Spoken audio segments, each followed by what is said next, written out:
Alam mo ba ka-harvest na sa 200 pesos, maaari ka na mag-grow ng iba't ibang vegetables sa iyong garden? Sa panahon ngayon, makakabili pa ba tayo ng fresh at murang kamatis, talong o di kaya okra para makapagluto ng paborito nating sinigang? Sapat pa ba ang 200 pesos natin? Mukhang kukulangin, no?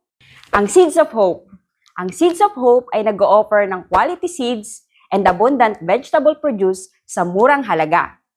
Per pack ng Seeds of Hope ay may mataas na germination rate at competitive yield na sobrang makakatulong to lessen our dependency sa pagbili ng mga mamahaling vegetables sa market.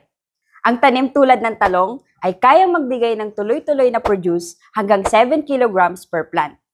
Imagine that, marami kang magagawang tortang talong. Pwede mo pang pagkakitaan. Pipitasin mo na lamang sa iyong bakuran. Tunay na malaki ang matitipid kung marunong tayo